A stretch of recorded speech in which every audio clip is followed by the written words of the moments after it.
Larry, thank you so much for joining me today. My honor. I'm really, really glad to be here with you, Jimmy. Well, I said in the introduction, you've received awards from the nation of Israel because of your faithful service and devotion to them for many years, not without a price. Yep. I think anyone who stands up for Israel, there's a price that you pay, but there is an eternal reward that we know of. There is. That God's going to bless those who bless Israel, curse those who curse Israel. And so you have relationships on many levels with the political leaders, religious leaders in Israel. And I want to kind of focus in this talk about what's happened since October 7th, the anti-Semitism, the wars and things like that. But just tell me, in your conversations with some of the leaders of Israel, what are they saying? What are they thinking? Well, right after the war started, I really felt God speak to me to go over there and show my support and stand with Israel. And I was actually at the airport in JFK, and all these Jewish men are getting ready to get on the plane, and this man walks up to me and says, "Are you Israeli?" And I said, "No." And he goes, "I didn't think so." He goes, "Why are you going to Israel? Who are you? Why are you going to Israel?" Because the war had just begun. And I said, "Well, I'm Larry Huck." And the guy goes, "Oh, I know who you are. I've heard of you." And he said, "I just brought hostages to speak to Congress to help get America to stand with Israel." And so when I went over there, Jimmy, it was so sad, because what happened on October 7th is beyond anything that we can imagine. And you and I are about to view a video of that at the embassy Israeli embassy in D.C. And, when I came back, I saw some of the video that you and I are going to see. I talked to hostage relatives. I talked to people that were there. And I later said, I want to apologize for calling Hamas animals, because that's an insult to animals. What they did is nothing more than demonic. But all Israel was seeing is all these pro-Hamas, pro-Palestinian demonstrations. And so from the guy who picked me up at the airport, my driver, to our security, our bodyguards, to politicians, they were tears in their eyes seeing Christians, Gentiles, being vocal and standing up with the nation of Israel. And like I said, we need, the further we get away from October 7th, I'm fearful that we're going to forget why Israel has to defeat this enemy. And Israel is, and I talked about this with politicians over there. I talked about this with army officers. I talked about this with civilians, with religious leaders. Israel not only has the right, but they have the obligation to defeat this enemy. But what we need in America or Australia or England, we need to understand they're fighting that fight not just for themselves, they're fighting that fight for us, because this is a battle between good and evil. This is a battle between civilization and barbarianism, and it's a battle that has to be won. The same people that attacked Israel, you hear on one of the reasons I went over is, one is they kept saying on the media, well, this didn't happen. It didn't really happen. It was made up by Israel. Another thing they said, it wasn't as bad as Israel's making it out. And Jimmy, I stood there in those homes. I stood home after home after home after home after home, where people were butchered and slaughtered in their bomb shelters. The bomb shelters have no locks on the doors, because they're made not to keep terrorists out. They're made because Gaza's right there. They're made if rockets come in and it collapses the house, rescuers can come in and push those doors open. And so we talked to officials that caught Hamas, and they said what we did, the families would go in there and try to hold that door closed, and Hamas said we would hear babies crying, we would hear women crying, and we would just keep shooting until there were no cries anymore. Or if they couldn't get them out, some of them grabbed a rope or grabbed a bathrobe or a towel and held it where the bullets were going through the door. If they couldn't get them out, they set the place on fire and burned them alive. And so this is evil, evil, evil. Nobody would do these things except by a demonic force.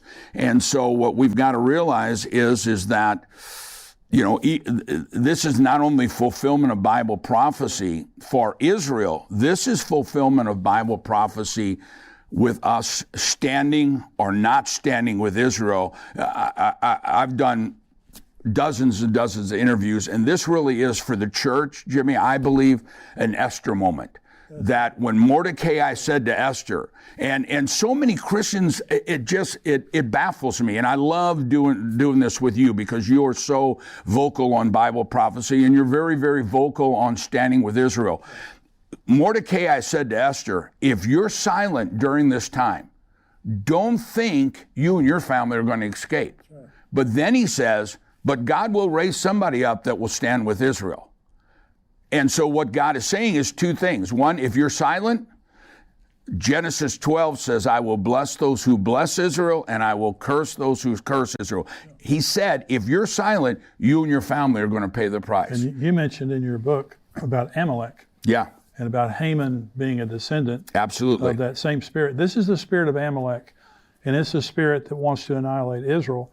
And I've said before, and this is what you're saying about demonic, anti-Semitism is not an ideology because you can't articulate it. That's right. It's a spirit.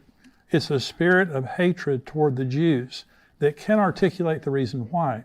It can only say that it wants to destroy them. That's all. That's all it is. That's all. And so this is demonic. It's also, I was watching the football playoffs the other night, and Larry, through the football playoffs, there were advertisements against anti-Semitism, okay, which is great. Yeah. They need to be there. Yeah. But can you imagine the day and time that we live in? It's so global. And in my neighborhood, about 3 weeks ago, there was a pro-Palestinian protest in my neighborhood, about a mile from my house. Yeah. And about 100 people yelling on loudspeakers, apartheid state, genocide, all this kind of stuff. And in my neighborhood, I was shocked at how many cars are going by honking in support. Yeah. And that's why Christians have to stand up and not fear standing up for Israel. And be educated on why we're standing up for Israel. Yeah. Let me address that in two ways. First off, the spirit of Amalek is, it doesn't matter what it costs me, I'm going to kill Jews. And so when we look at this and we hear the chants from these pro-Hamas, pro-Palestinian, from the river to the sea. Right. That is not a two-state solution chant. That's a chant that Yasser Arafat and the original terrorists came up with. From the river to the sea is not saying we want land. From the river to the sea is saying we don't want any Jews. That's right. I showed in our church, Jimmy, that right after the war started, a Hamas leader doing a live interview on television in Lebanon.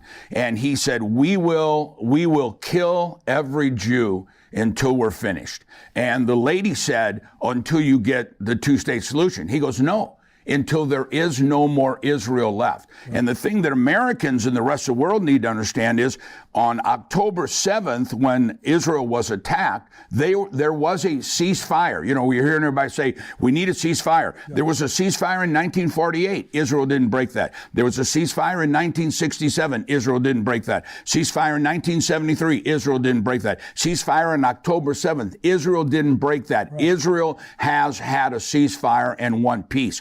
But on October 8th, after Israel was attacked, those who support Hamas and Hezbollah and the Houthis, Iran, in Iran's parliament, they were shouting, not death to Israel, they were shouting on October 8th, death to America. Yeah. And so when we have a government that is not standing with Israel, but is not standing, and also not standing against Iran, this is a setup for the Antichrist. This is a setup for the end times. And the spirit of Amalek says, where did the spirit of Amalek first come from? When Israel came out of Egypt, Israel was going this way. The people of Amalek were over here.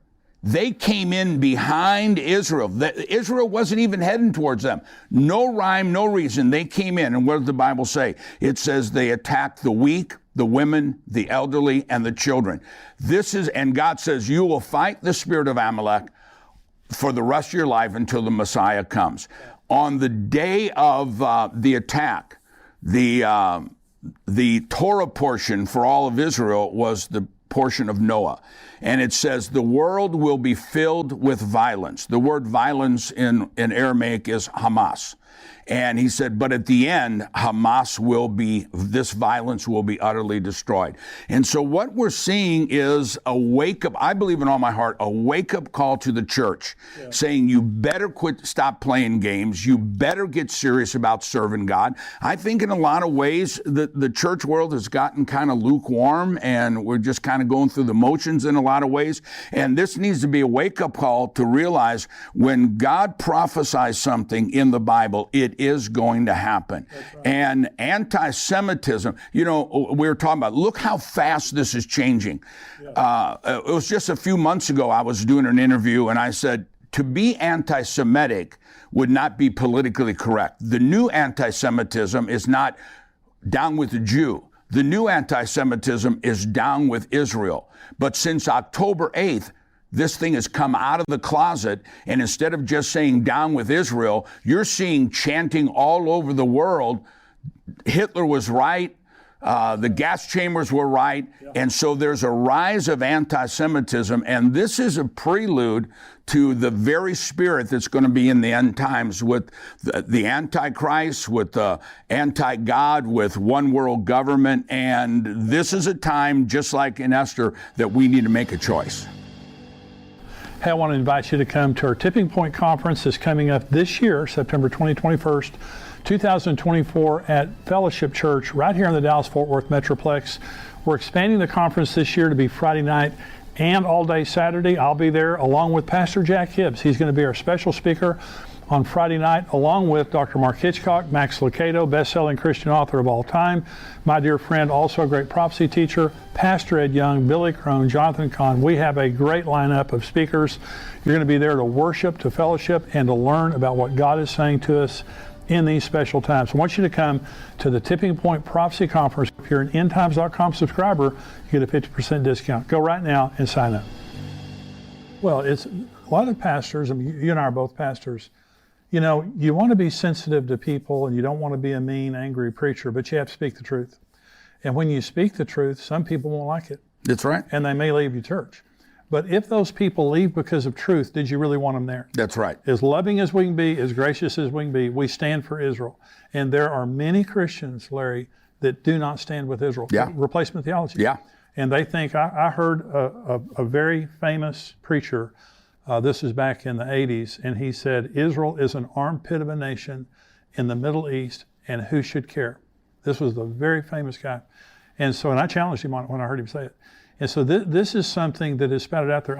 Let's go through several issues, because when people hear all the dialogue right now that's going on related to Israel, one of the things that you're hearing is about the genocide that's happening in Gaza. Right. Okay. So now I want you to respond to this. Yeah, genocide in Gaza, right. And so there are 2 million residents of Gaza. Right. I think the death count right now of the Palestinians or the Gazan residents is 11,000. That's about 1/2 of the population. Genocide is wiping out a people. Right. Israel could wipe out the Palestinians in Gaza one day. In one day. Absolutely. They could kill all of them. Israel is the only army in the world, Jimmy, and you know this, that telephones in and said, we're coming in. That's right. Get the civilians out of here, dropping leaflets in. But the word genocide means the annihilation of a people. Right. And what you're hearing on the news is that Israel has been causing and is causing genocide of all the Palestinian people. In 1948, when Israel became a nation, there were 750 to 800,000 Palestinians in that land. Right. Today, there are 5.5 million. So if that's genocide, Israel needs to get their numbers correct, because it's not a genocide, it's a growth. It's not a genocide of Palestinian people. And, Jimmy, I think one of the most important issues is you see these signs all the time talking about Israel is occupying the land. Let's look first off, where did the name of Palestine come from? Right. Okay. This has always been the land of Palestine. The name Palestine doesn't exist in the Quran. Jerusalem doesn't exist in the Quran. The name Palestine came from the time, right after the time of Jesus, when Rome occupied all that land. And Rome could defeat Israel physically, but they never could get them to bow down to the false gods. And so the Roman emperor hated the Jews so much, he made a decree. He said, I don't want to ever hear the name Israel again. I don't ever want to hear the name of Judea and Samaria again. From now on, we name this land Palestine. Now, Rome ruled everything, so they controlled the maps, they controlled everything. So the name of Israel, the name of Judea and Samaria were eliminated, and he said, we're now going to call this Palestine, after the Philistines, which were an enemy of Israel. Right. The Philistines were a little bitty part of land, kind of where Gaza is now, between Israel and Egypt. The Philistines weren't even Arab. The Philistines were descendants of Greece. They were a war type of people, but they weren't Arabs. But he said, these are the people that hate Israel, and so we're going to name their land after these people. During the Babylonian captivity, the Philistines were taken into captivity and never returned. So there's never been a Palestinian state. There's never been a Palestinian flag. There's never been a Palestinian government. This is all modern fallacy that the world has embraced as if it's historical fact. Where this happened is that in 1948, we'll go back for 400 years, from 1517 to 1917, all of that land, all what we call the Middle East, was ruled by the Ottoman Empire. The Ottomans were not Arabs. They are Muslim, but they're not Arabs. So all of this is the Ottoman Empire, not Philistine, not Arabs, the Ottoman Empire. When the Ottoman Empire partnered with Hitler in World War I, they were defeated, and so the Allied forces came in and said, okay, here's the Middle East. We're going to divide this up. It's not the Ottoman Empire anymore. So here's Lebanon, here's Syria, here's Transjordan, here's Iraq, Iran, here's Egypt, here's the land of Israel. From 1917, you have the Balfour Declaration, you have the San Remus Declaration, and all of this land was divided. In 1948, the only land that was shrunk was Israel, because Israel went all the way up past the capital of Jordan. And so they came in 1948, the Arab nations. Let's let everybody picture this whole table here is the Middle East. It's the Arab nations. If I were to take an ink pen and draw a dot here, that would be Israel. So all of these Arab nations and this dot Israel came against Israel in 1948. Israel won. But from Jordan, they came in, and they occupied that land, which was Israel, right, which is now the world calls the West Bank. God calls it Judea and Samaria. So the ones who are occupying are not the Israelis. The ones who are occupying are the ones who are Palestinian. But Israel said to the United Nations, the League of Nations gave it to them first. Then Israel said to the United Nations, we'll have a two-state solution. They came in after 1948, we'll let them stay. Every Arab nation said, we don't want a two-state solution. Right. We don't want it. You look at when Yasser Arafat and met with Clinton at Camp David. They said, we'll give you everything you want. We just want peace in the Middle East. Arafat got up and walked out. And so when Lebanon, Syria, Jordan, Egypt, Israel, Iran, Iraq were all given, this land in 1948 was given to the land, the people, the Jewish people, the land of Israel. Nobody else had to change their borders. So everybody else gets land, but Israel doesn't get any. So in 1967, again, Israel was attacked. Israel, miracle victory in the battle. 1973. So during this time, Yasser Arafat, the terrorist, hired a PR firm out of New York. The middle guy's name was Anderson. It was three names. And they said, how do we change the world perspective on the Arab nations and Israel? And they said, Israel's this dot. The Arab nations are Goliath and Israel's the David. You've got to make Israel the bad guy and make the Palestinian people the little guy. You got to make Israel Goliath and the Palestinian people the David. And so they had a huge worldwide campaign. It was a PR stunt to say Israel, instead of all the Arab nations picking on little Israel is picking on the Palestinian people. And it was nothing more than a political PR stunt to try to get people to change their opinion of Israel. And that has lasted. It's a lie. It's a false concept. Absolutely. And Israel has over and over and over again tried to have peace. They want. I've been to Israel now 49 times. Wow. And I have good Israeli friends. I have good Jewish friends. I have good Palestinian friends. Everybody that I know wants peace. It's these radicals that try to stir it up and make the world try to hate Israel as the occupiers, and it's not true. That land, biblically, politically, archaeologically, legally, that land belongs to the Jewish people. Absolutely. So in 1948, the two-state solution, 1947, the land was partitioned by Right. the United Nations. The Jews accepted it. Right. And the Arab nations around rejected it and attacked Israel. Exactly. Okay, from 1948 till 1967, Jordan controlled they controlled the West Bank, they controlled East Jerusalem, they controlled Gaza. Because they came in. That's right. Yeah. And they never one time wanted a two-state solution and all that. Never. They rejected the two-state solution in 1948. They had control of that area, and they never said, "Hey, Palestinians, we're your brothers over here in Jordan. Let's set up a two-state solution for you." One other issue is, again, we're trying to educate Christians and the church on why you should stand up for Israel and reject the nonsense. Apartheid is a label that we first of all heard in South Africa. Yeah. So in this Palestinian protest that was happening in my neighborhood, on a loudspeaker, they were shouting, "Israel is an apartheid state." Now, apartheid means one group of people is controlling and excluding everybody else. That's not true in Israel. Not true. So the Knesset is made up of Muslims, Jews. Absolutely. And you know, the Knesset, which is the Israeli government, is made up of Christians, of Jews, of Muslims. Show me any Muslim country that has Christians and Jews. And we talk about, there were some people that fled out of there because the Arab war that the Arabs started. But if you look at all the other Arab nations around there, there has been millions of Jews that have had to leave those Arab nations, which had been their home for 1,000 years. Yeah. They had to leave because of the persecution on the Jewish people. But look at Gaza. In 2005, they once again said land for peace.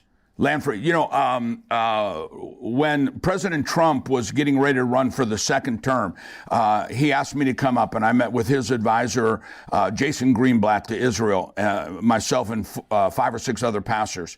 And so he said, "Pastor Larry, what about land for peace?" I said, it'll never happen. It won't happen. They don't want it. And I said, picture the Dallas Cowboy football stadium, and that's the Arab nation. A matchbook down in the corner.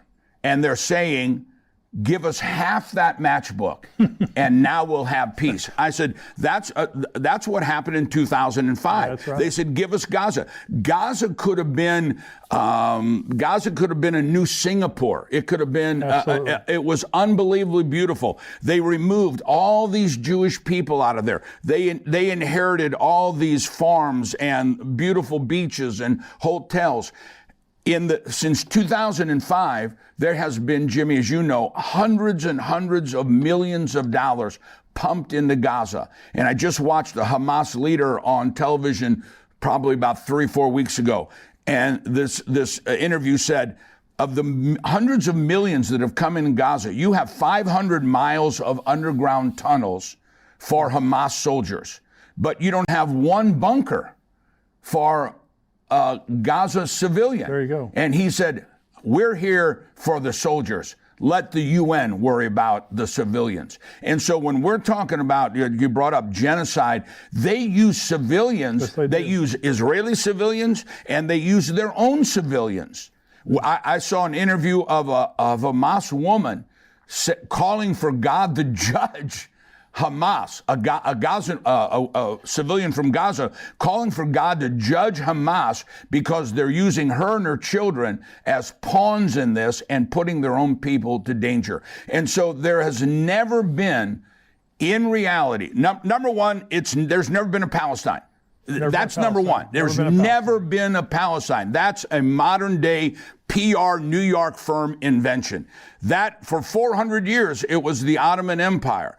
And so the whole concept of land for peace is a false concept. They'll tell you this themselves. This is not a war for land. This is a war to eliminate Israel. And a war to eliminate Israel is a war to eliminate God. Yes. And when we talk about, Jimmy, the Esther moment, I believe prophetically, between now and this next presidential election, God is coming into the church, and he's going to separate the wheat from the tares. You know, you brought up Genesis 12. I will bless those who bless Israel. In Hebrew, there's a teaching called the avos, or the avot of something. That word means the father. What births what follows. And if you have the 10 commandments, none of those commandments work without the first one. Right. If you have put on the armor of God, none of those work unless you have the first one. And the avos of all blessings, the father of all blessings, is Genesis 12. Right. I will bless those who bless Israel, but I will curse those who curse Israel. So that's true for individuals, that's true for ministries, that's true for nations. And I really believe that God is shouting Bible prophecy, get ready. And I believe for those of us who stand with Israel and stand with righteousness and stand with the Bible, we're getting ready to see the greatest outpouring of God's blessing that the church has ever seen. Those who are silent and don't say anything and don't stand up for Israel, I think there's a separation of tares and wheat, because it's not just I will bless those who bless you, I'll curse those who curse you. And that's why it's so important that we stand up, educate the church on what's really happening, what is the historical fact of the land of Israel.